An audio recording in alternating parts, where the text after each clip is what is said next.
Welcome to the literature of this week. And this is when, if you're watching this video, find a grounded space. Maybe get some tea or a snack or something where you can really get settled in, really get grounded while listening to this. Maybe close your eyes and meditate as I'm reading through this, because this is one of those stories where it's a great one to read out loud. There's a lot of imagery in this, and when you close your mind, when you close your eyes, then it would open up your mind's eye for you to see all those things. So this week we're talking about Jack London, and I really want to take a lot of advantage over this.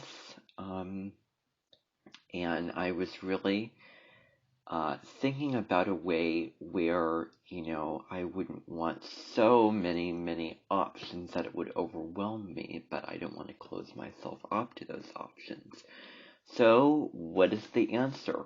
You make it more general. You make it general where you can have all those options, but in few categories. And this is a good system where this is the literature of the week, and then the more informational subject videos of the week, which are lectures and presentations. So tune in to that. And if you haven't seen my Oracle guidance for this week, go and watch that. It also talks about the full moon coming up in Taurus on the 19th of November, and then also it includes the astrology reading, so it'll be one Oracle video in future. Should be, hopefully. So, anyway. Now, To Build a Fire by Jack London. Let's get into this short story.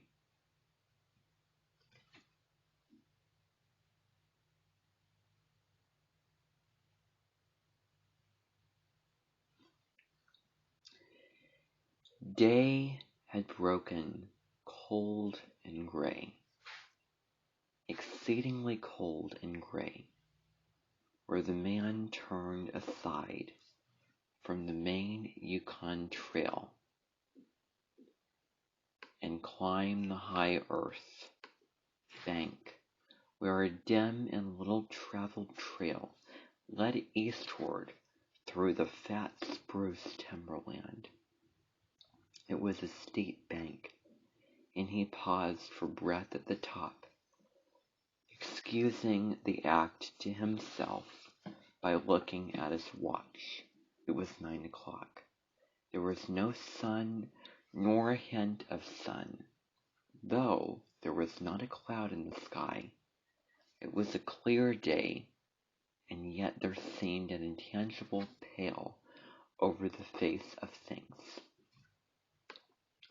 a subtle gloom that made the day dark, and that was due to the absence of sun. The fact did not worry the man. He was used to the lack of sun. It had been days since he had seen the sun, and he knew that a few more days must pass before that cheerful orb, due south, would just peep above the sky, line and dip immediately from view. The man flung a look back along the way he had come. The Yukon lay a mile wide and hidden under 3 feet of ice. On top of this ice were as many feet of snow. It was all pure white, rolling in gentle undulations where the ice jams of the freeze-up had formed, north and south. as far as his eyes could see. It was unbroken white, save for a dark hairline that curved and twisted from around the spruce. Covered island to the south, and that curved and twisted away into the north, where it disappeared behind another spruce-covered island. This dark hairline was the trail, the main trail, that led south 500 miles to the Chilcote Pass, dives in salt water that led north 70 miles to Dawson, and still on to the north 1,000 miles to Nolato, and finally to St. Michael on Bering Sea, 1,000 miles and half 1,000 more. But all this, the mysterious far-reaching hairline trail, the absence of sun from the sky, the tremendous cold and the strangeness and weirdness of it all, made no impression on the man. It was not because he was long used to it. He was a newcomer in the land, a Chacaquo, and this was his first winter. The trouble with him was that he was without imagination. He was quick and alert in the things of life, but only in those things and not in the significances. 50 degrees below zero meant 80-odd degrees of frost. Such fact impressed him as being cold and uncomfortable, and that was all. It did not lead him to meditate upon his frailty as a creature of temperature and upon man's frailty in general, able only to live with certain narrow limits of heat and cold, and from there on it did not lead him to the conjectural field of immortality and man's place in the universe. 50 degrees below zero stood for a bite of frost that hurt, and that must be guarded against the use of mittens, ear flaps, warm moccasins, and thick socks. 50 degrees below zero was to him just precisely 50 degrees below zero. That there should be anything more to it than that was a thought that never entered his head. As he turned to go on, he spat speculatively. There was a sharp, explosive crackle that startled him. He spat again and again in the air, but it could fall to the snow. The spittle crackled. He knew that at 50 below, spittle crackled on the snow, but this spittle had crackled in the air.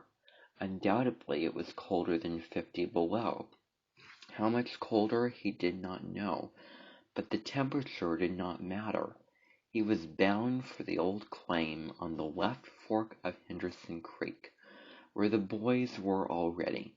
They had come over across the divide from the Indian Creek country, where he had come the roundabout way to take a look at the possibilities of getting out logs in the spring from an island in the Yukon. He would be in camp by 6 o'clock, a bit after dark. It was true, but the boys would be there. A fire would be going and a hot supper would be ready.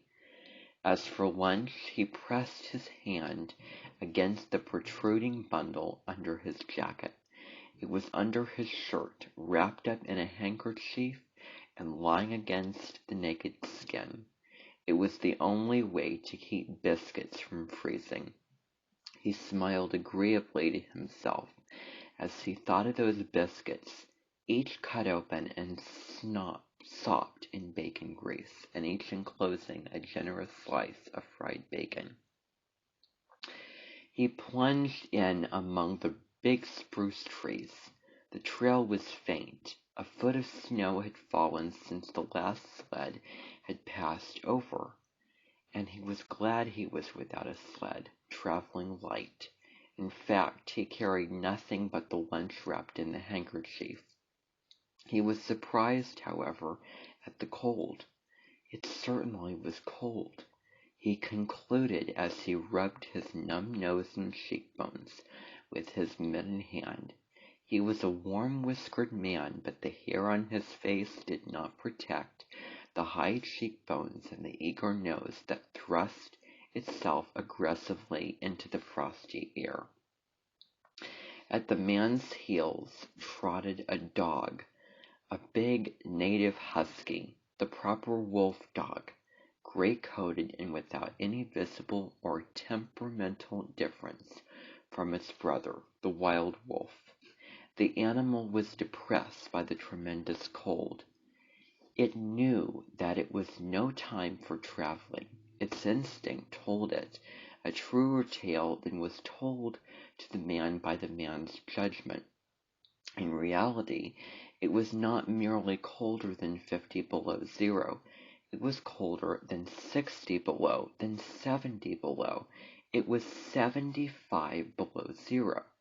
Since the freezing point is 32 above zero, it meant that no 107 degrees of frost obtained. The dog did not know anything about thermometers. Possibly, in its brain there was no sharp consciousness of a condition of very cold such as was in the man's brain. But the brute had its instinct. It experienced a vague but menacing apprehension that subdued it and made it slink along at the man's heels, and that made it question eagerly every unwanted movement of the man, as if expecting him to go into camp or to seek shelter somewhere and build a fire. The dog had learned fire, and it wanted fire, or else to burrow under the snow and cuddle its warmth away from the air.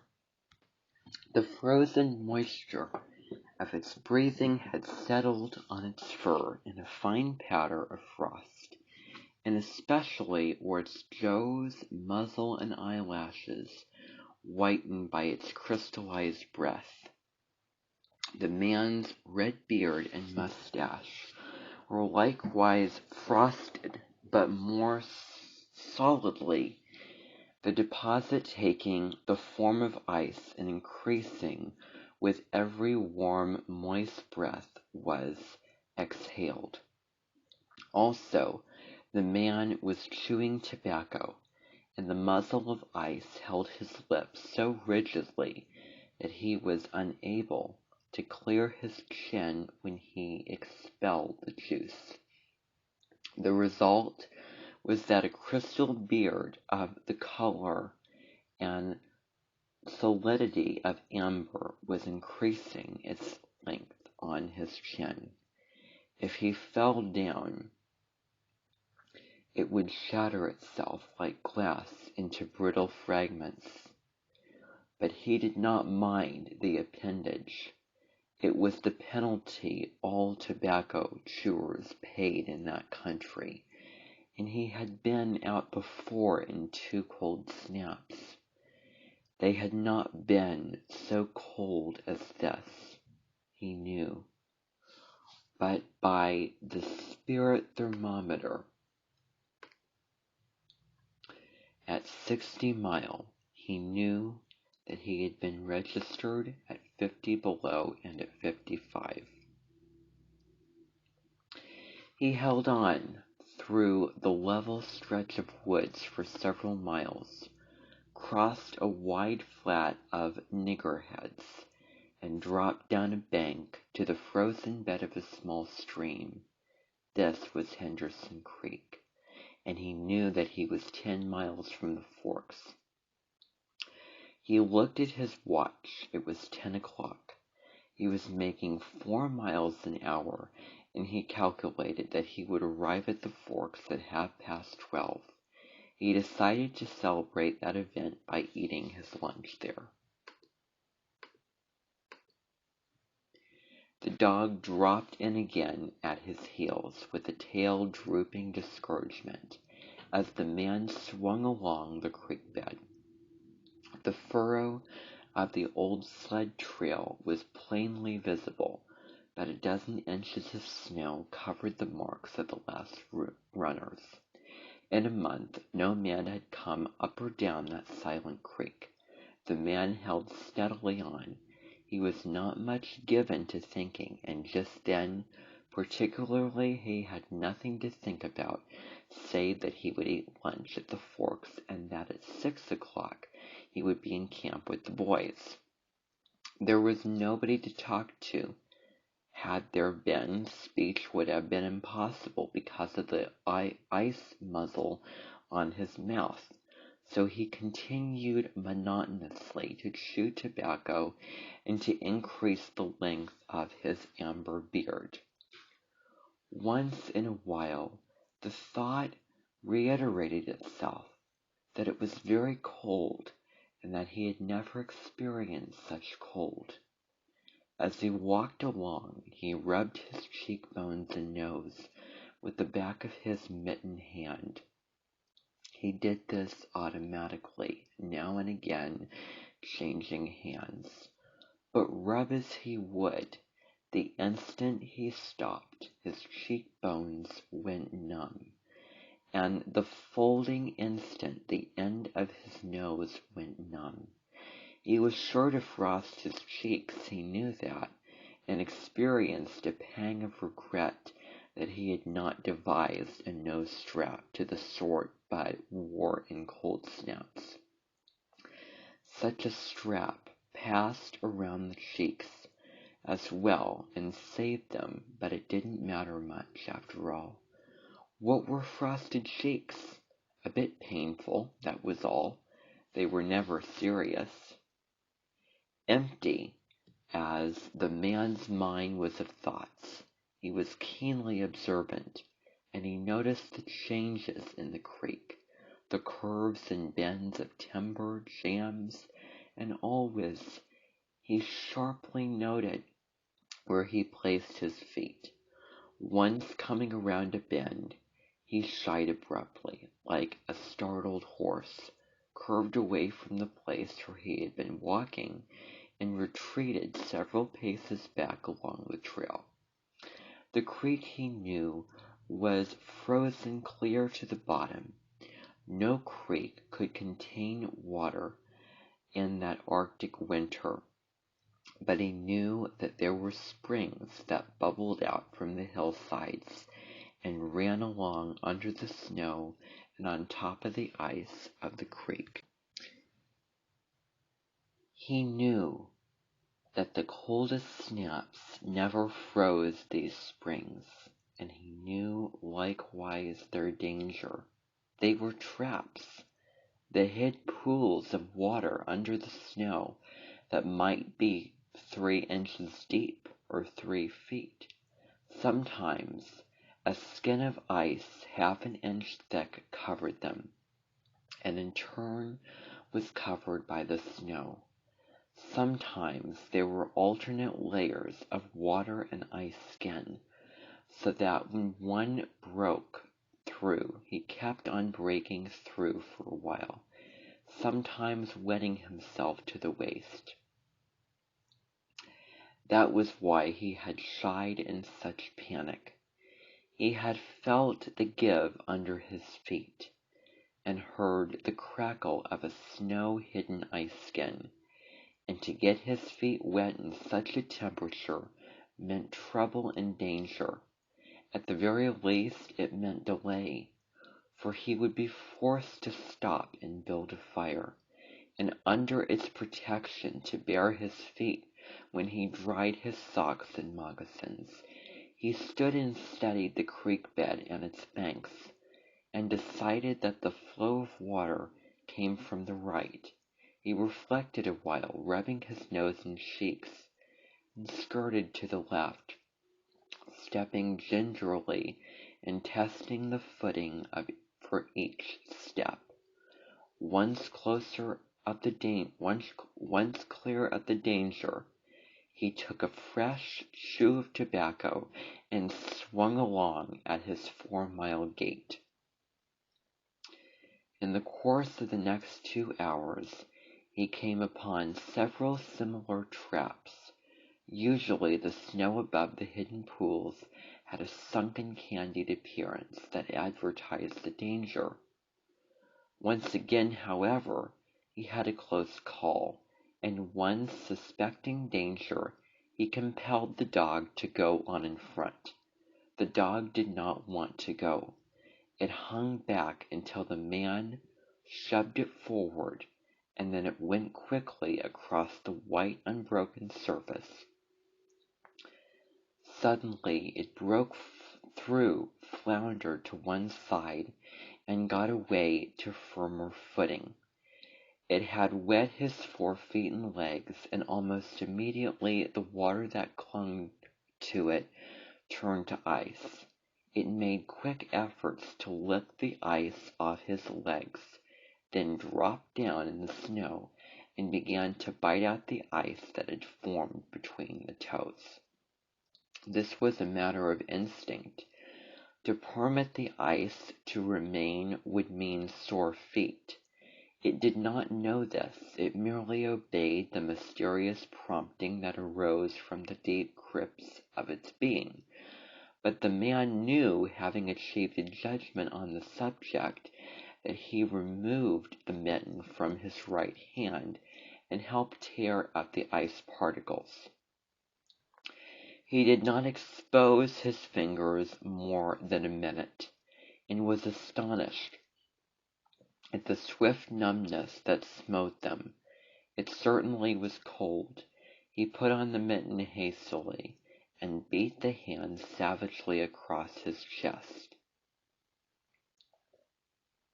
At 12 o'clock the day was at its brightest, yet the sun was too far south on its winter journey to clear the horizon.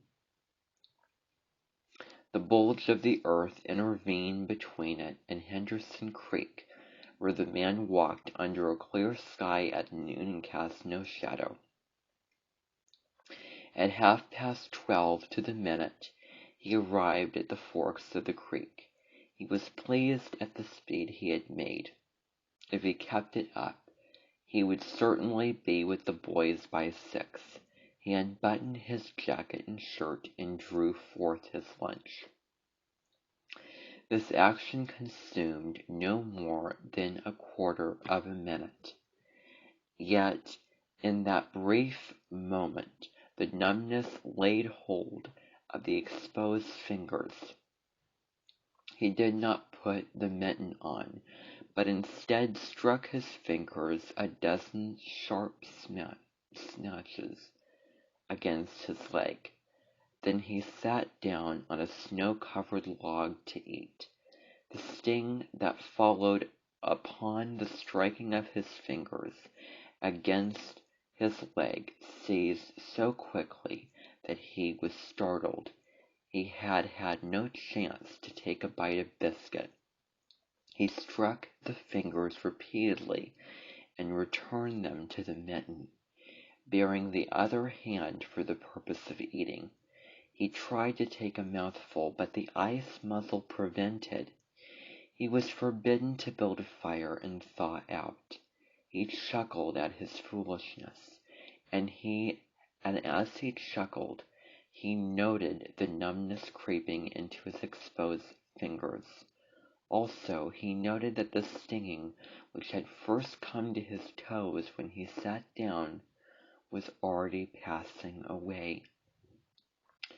He wondered where the toes were warm or numbed.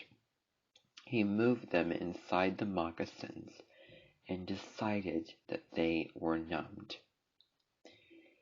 He pulled the mitten on hurriedly and stood up. He was a bit frightened. He stamped up and down until the stinging returned into his feet. It certainly was cold, was his thought. That man from Sulphur Creek had spoken the truth when telling how cold it sometimes got, in the country, and he had laughed at him all at the time. That showed one must not be too sure of things. There was no mistake about it. It was cold. He strode up and down, stamping his feet and threshing his arms, until reassured by the returning warmth. Then he got out matches and proceeded to make a fire. From the undergrowth where high water of the previous spring had lodged a supply of seasoned twigs, he got his firewood. Working carefully from a small beginning, he soon had a roaring fire, over which he thawed the ice from his face, in the protection of which he ate the biscuits. For the moment of cold of space was outwitted. The dog took satisfaction in the fire, stretching out close enough for warmth and far enough away to escape being stinged. When the man had finished, he filled his pipe and took his comfortable time over his smoke. Then he pulled on his mittens, settled the ear flaps of his cap firmly about his ears, and took the creek trail up the left fork. The dog was disappointed and yearned back toward the fire. The man did not know cold. Possibly all the generations of his ancestry had been ignorant of cold, of real cold, of cold 170 degrees below freezing point. But the dog knew, all its ancestry knew, and it had inherited the knowledge, and it knew that it was not good to walk abroad in such fearful cold. It was the time to lie snug in a hole in the snow and wait for a curtain of cloud to be drawn across the face of outer space whence this cold came. On the other hand, there was keen intimacy between the dog and the man, the one with the tool slave of the other, and the only caresses it had ever received when the caresses of the whiplash, and of harsh and menacing throat sounds that threatened the whiplash. So the dog made no effort to communicate its apprehension to the man. It was not concerned in the welfare of the man. It was for its own sake that it yearned back toward the fire. But the man whistled and spoke to it with the sound of whiplashes, and the dog swung in at the man's heels and followed after. The man took a chew of tobacco and proceeded to start a new amber beard. Also, his moist breath quickly powdered with white his mustache, eyebrows, and lashes. There did not seem to be so many springs on the left fork of the Henderson, and for half an hour the man saw no signs of any. And then it happened, at a place where there were no signs, where the soft, unbroken snow seemed to advertise solidity beneath, the man broke through. It was not deep. He wetted himself halfway to his knees before he floundered out of the firm crust. He was angry and cursed his luck aloud. He had hoped to get into camp with the boys at 6 o'clock, and this would delay him an hour, for he would have to build a fire and dry out his footgear. This was imperative, that at low temperature he knew that much, and he turned aside to the bank, which he climbed. On top, tangled in the underbrush about the trunks of several small spruce trees, was a high-water deposit of dry firewood, sticks and twigs principally, but also large portions of seasoned branches and fine, dry last year's grasses. He threw himself down several large pieces on top of the snow. This served for a foundation, and prevented the young flame from drowning itself in the snow it otherwise would melt. The flame he got by touching a match to a small shred of birch bark that he took from his pocket. This burned even more readily than paper. Placing it on the foundation, he fed the young flame with wisps of dry grass with the tiniest dry twigs. He worked slowly and carefully, keenly aware of the danger. Gradually, as the flame grew stronger, he increased the size of the twigs with which he fed it. He squatted in the snow, pulling the twigs out from their entanglement in the brush, and feeding directly to the flame. He knew there must be no failure. When it was 75 below zero, a man must not fail in his first attempt to build a fire. That is, if his feet are wet. If his feet are dry, and he fails, he can run along the trail for half a mile and restore his circulation. But the circulation of wet and freezing feet cannot be restored by running when it is 75 below. No matter how fast he runs, the wet feet will freeze the harder. All this the man knew. The old-timer at Sulphur Creek had told him about it the previous fall, and now he was appreciating the advice. Already all sensation had gone out of his feet. To build the fire he had been forced to remove his mittens, and the fingers had quickly gone numb. His pace of 4 miles and half an hour had kept his heart pumping blood to the surface of his body and to all the extremities. But the instant he stopped, the action of the pump eased down. The cold of space smote the unprotected tip of the planet, and he, being on that unprotected tip, received the full force of the blow. The blood of his body recoiled before it. The blood was alive, like the dog, and like the dog, it wanted to hide away and cover itself from the fearful cold. So long as he walked 4 miles an hour, he pumped that blood willy-nilly to the surface. But now it ebbed away and sank down into the recesses of his body. The extremities were the first to feel its absence. His wet feet froze the faster, and his exposed fingers numbed the faster, though they had not yet begun to freeze. Nose and cheeks were already freezing, with the skin of all his body chilled as if lost all blood. But he was safe. Toes and nose and cheeks would be only touched by the frost, for the fire was beginning to burn with strength. He was feeding it with twigs the size of his finger.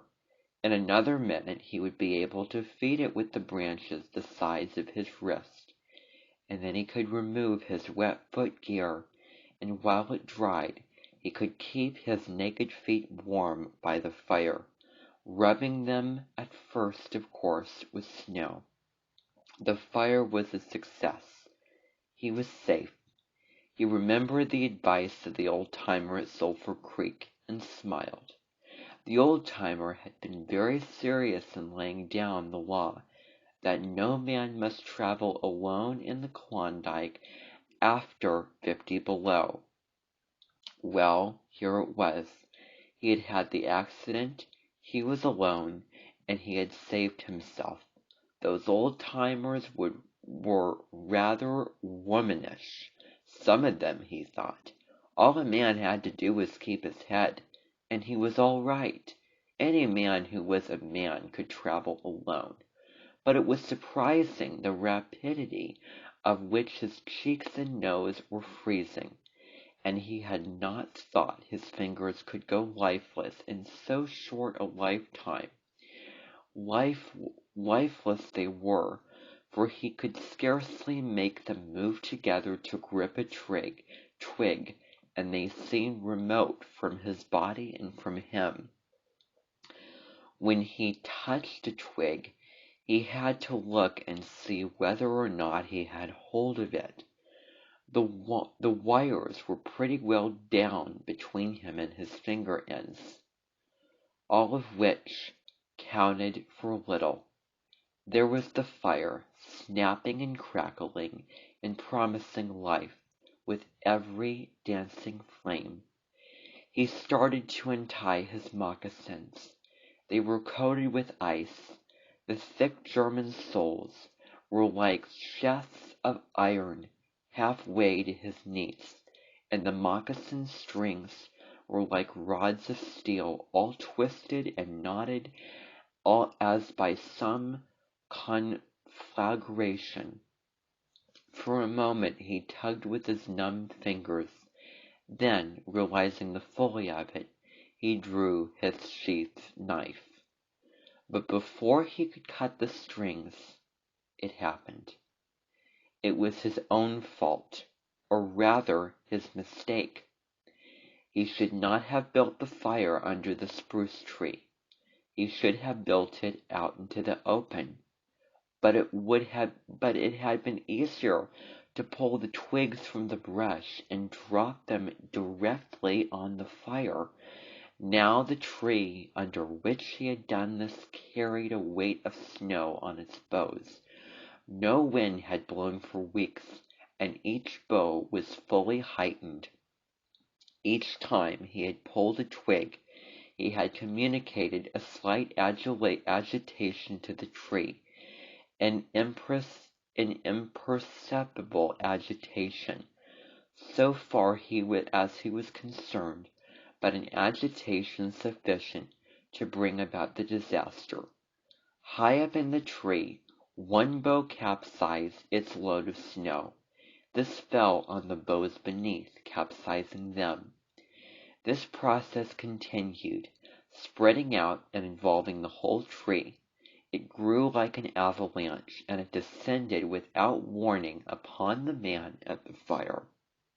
And the fire was blotted out, where it had burned like a mantle of fresh and distorted snow. The man was shocked. It was as though he had just heard his own sentence of death. For a moment he sat and stared at the spot where the fire had been. Then he grew very calm. Perhaps the old-timer at Sulphur Creek was right.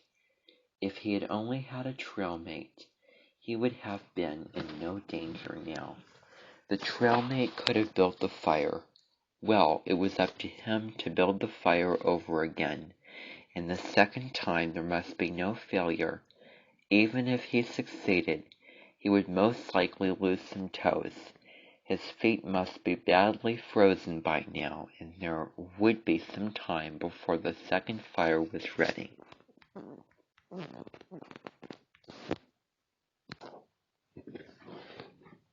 Such were his thoughts, that he did not sit and think them. He was busy all the time. They were passing through his mind. He made a new foundation for the fire, this time in the open, where no treacherous tree could blot it out. Next, he gathered dry grasses and tiny twigs from the high water flood stem. He could not bring his fingers together to pull them out, but he was able to gather them by the handful. In this way he got many rotten twigs and bits of green moss that were undesirable, but it was the best that he could do. He worked methodically, even collecting an armful of the larger branches to be used later when the fire gathered strength.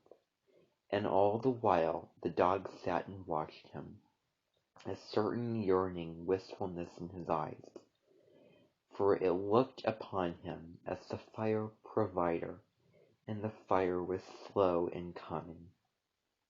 When all was ready, the man reached in his pocket for a second place of birch bark.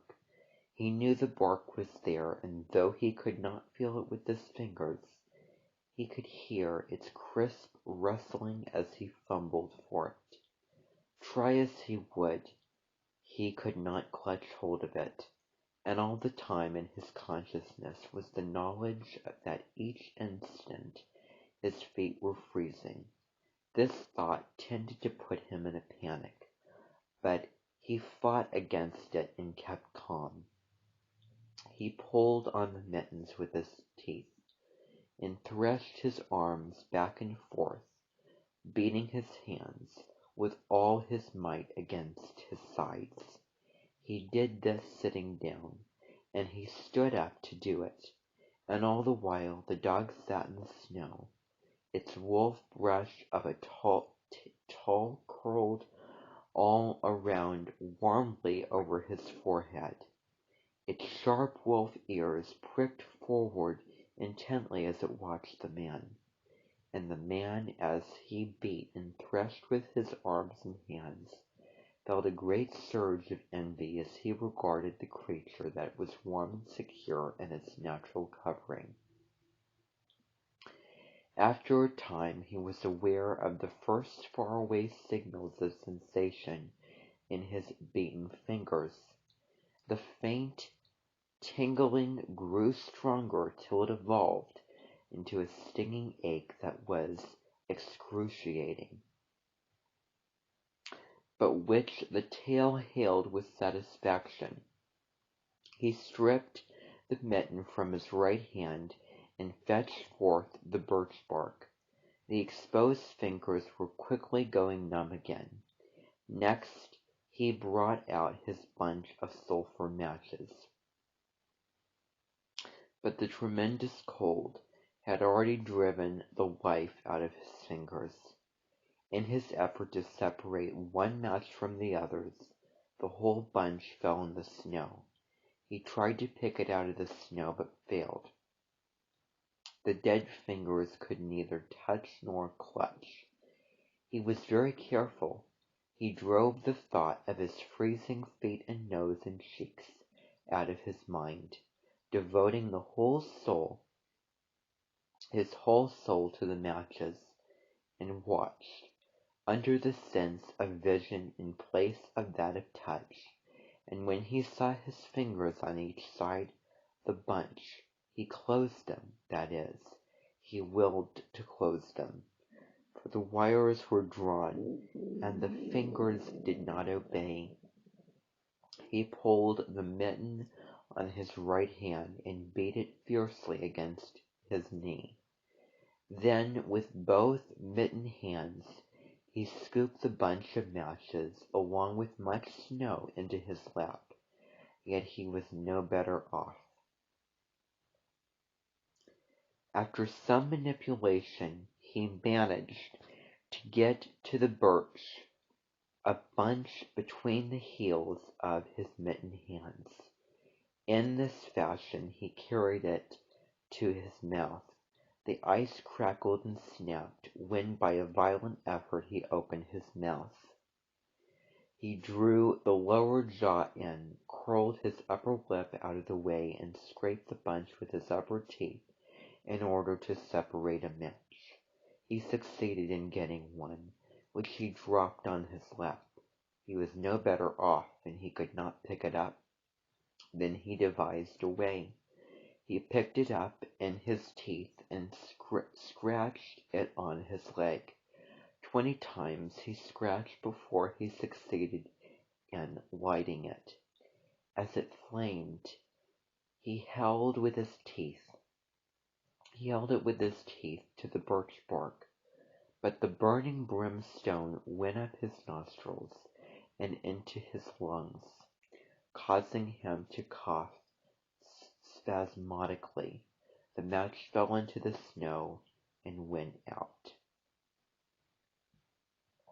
The old-timer on Sulphur Creek was right.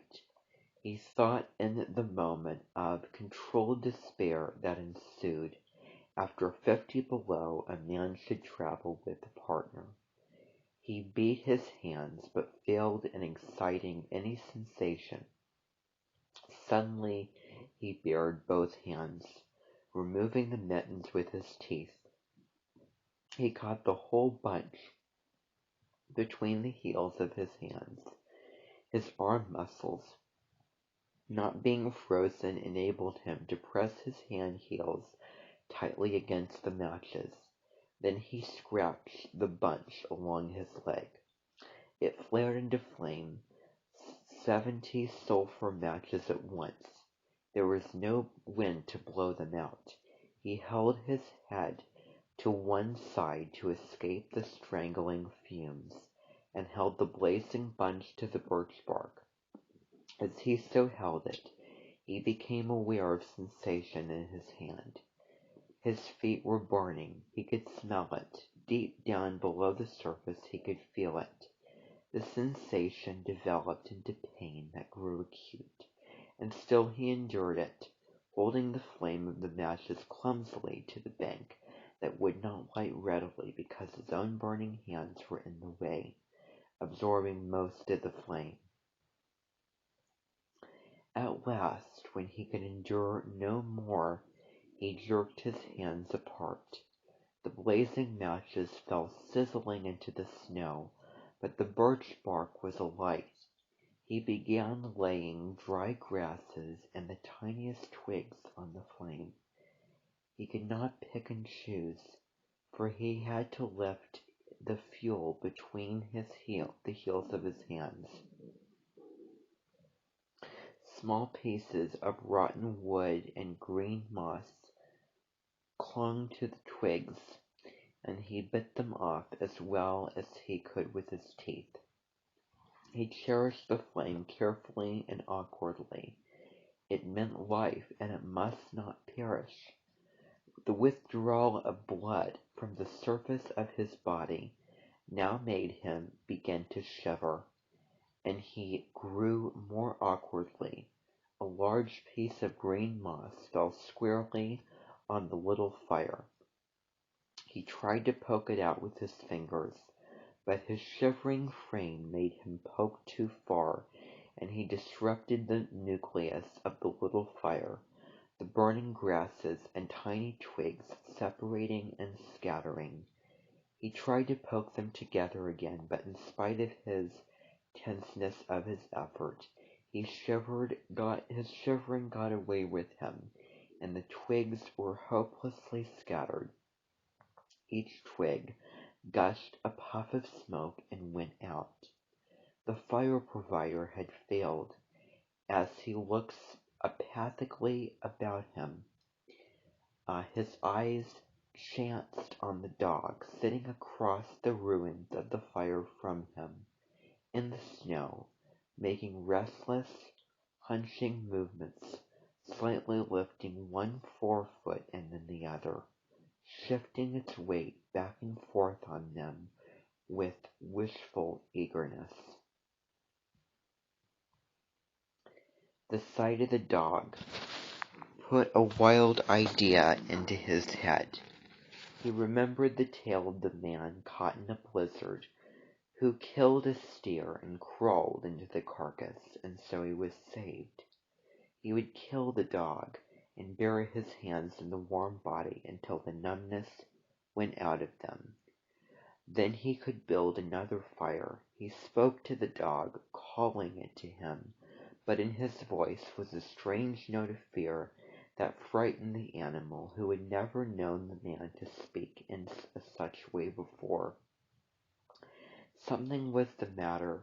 Of its suspicious nature sensed danger. It knew not what danger, but somewhere, somehow, in its brain arose an apprehension of the man. It flattened its ears down at the sound of the man's voice, and its restless, hunching movements and the liftings and shiftings of its forefeet became more pronounced, but it would not come to the man.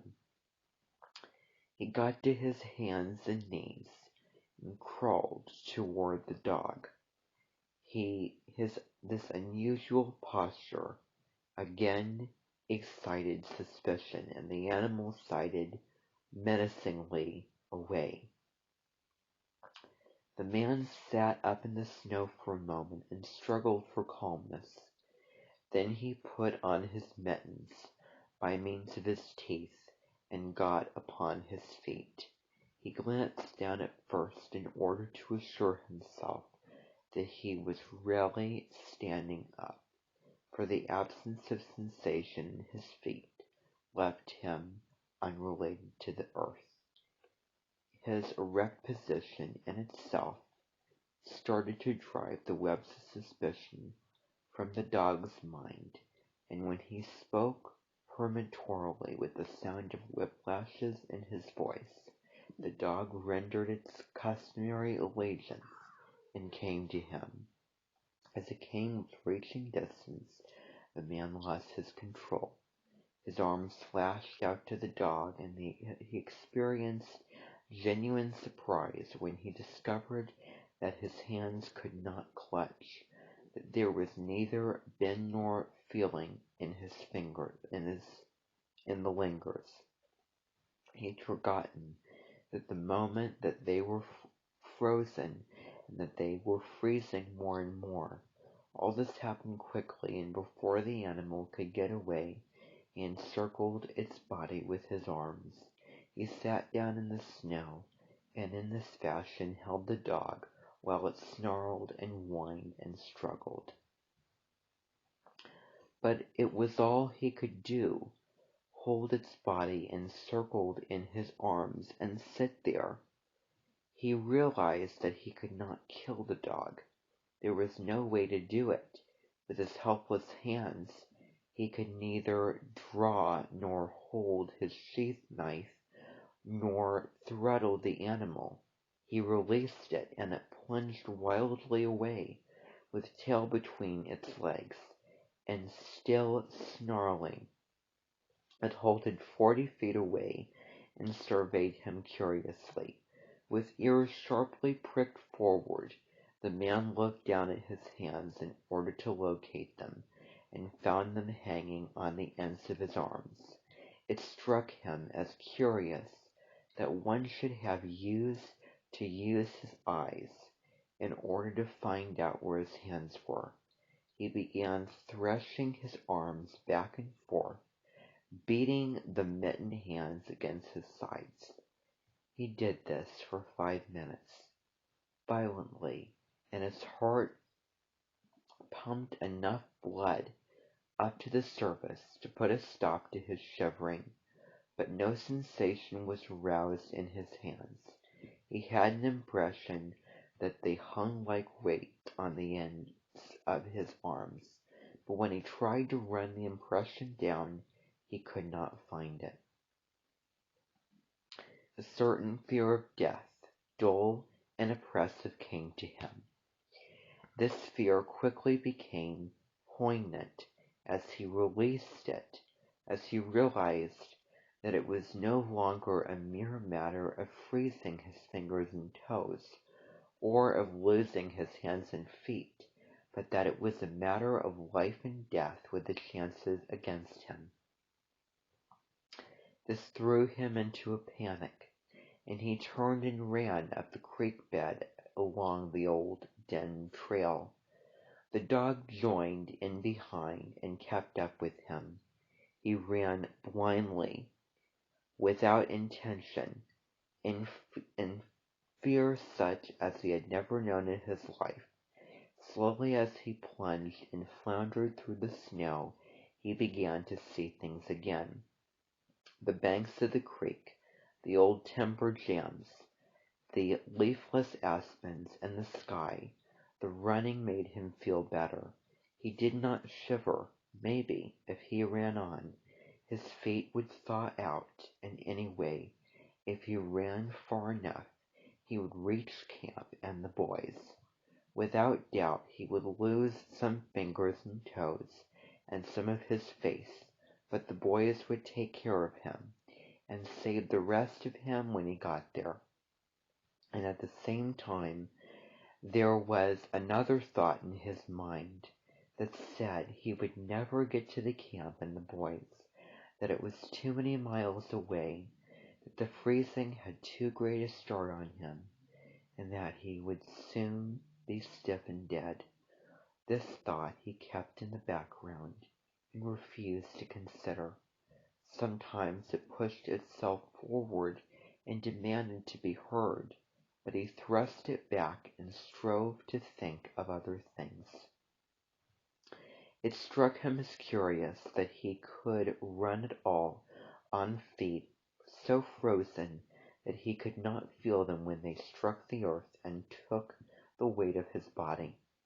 He seemed to himself to skim along above the surface and to have no connection with the earth.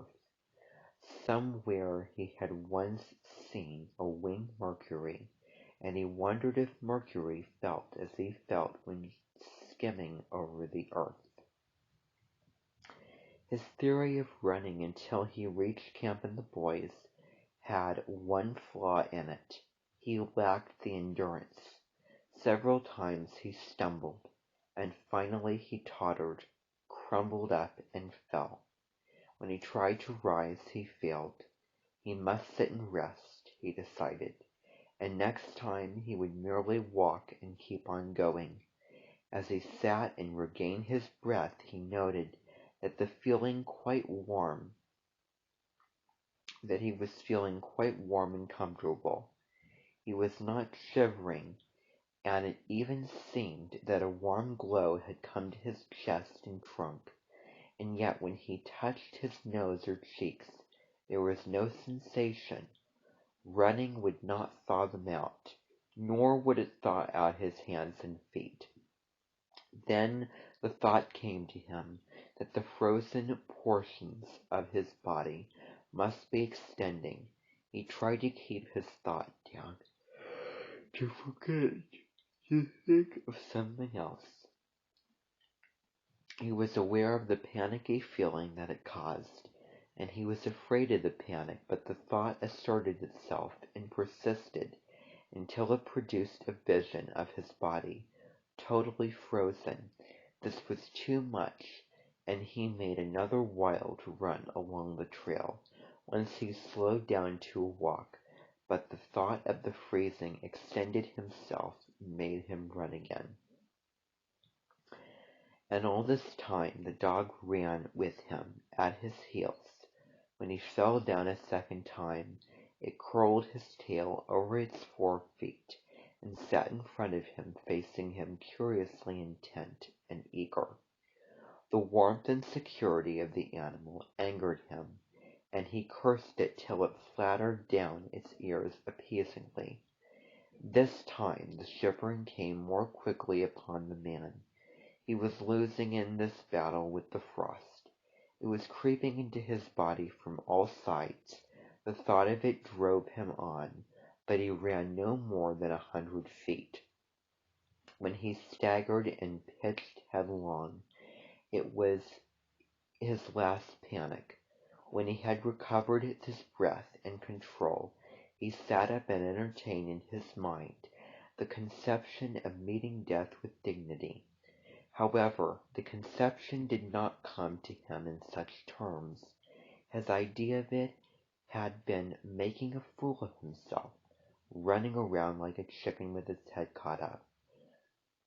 Such was the simile that occurred to him. Well, he was bound to freeze anyway, and he might as well take it decently. With this newfound peace of mind came the first glimmerings of drowsiness. A good idea, he thought, to sleep off to death. It was like taking an anesthetic. Freezing was not so bad as people thought. There were lots of ways to die. He pictured the boys finding his body the next day. Suddenly, he found himself with them, coming along the trail and looking for himself, and still with them, he came around a turn in the trail and found himself lying in the snow. He did not belong with himself any more, for even then he was out of himself, standing with the boys and looking at himself in the snow. It certainly was cold, as was his thought. He had gotten back to the States. He could tell his folks what real cold was.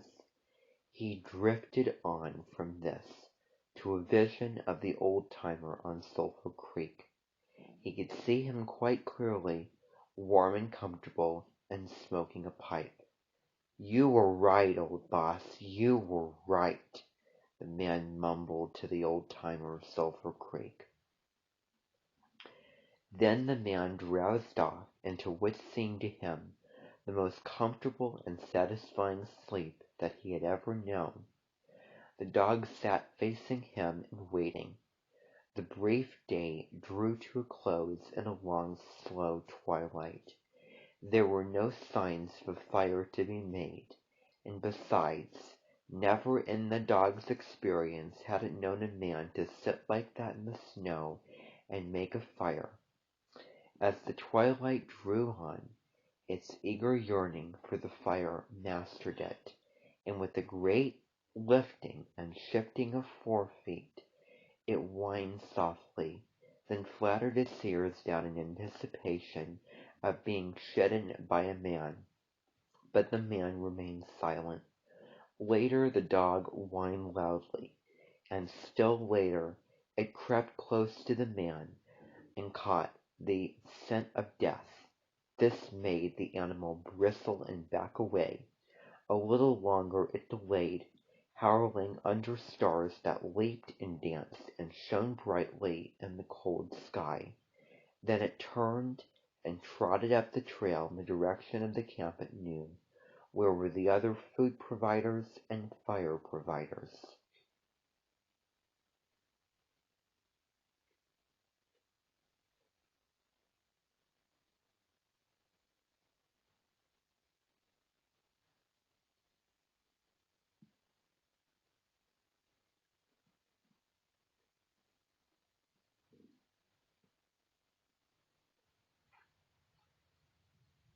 Okay, so that was that short story, which was incredibly long. Um, so this video will hopefully be time-stamped. Um, Below you'll find a biography of Jack London. I'm obviously not going to read it to you. You can go read that on your own. Now we're going to be doing a poem by Jack London. And this poem is called Daybreak, and I'm just going to read it to you. The blushing dawn of the easy illumes. The birds their merry matin sing. The buds breath forth their sweet perfumes, and butterflies are on the wing. I pause beneath the windows high. The door is locked, the house is quiet. To there a bed, she sure must lie to wake her. Ah, I'll try it. And pebbles, hurtling through the air, strike full upon the window pane, awaking her with slumbers there, with their instant hurricane. Ye gods, in my imagination, the wondrous scene do I behold, a nymph's bewildered concentration, at summons thus so fierce and bold. A moment passes, then I see the gauzy curtains drawn aside, and sweet eyes beaming down on me, and then a window upward glide. Fair as the morn with rosy light, She blushes with a faint surprise, then thinking of that precious night, in dulcet tones she softly cries. It should have been put out by Nan, but I'll be down within a minute. No, never mind, leave your own can, and put 2 quarts, please, in it. Thank you for watching.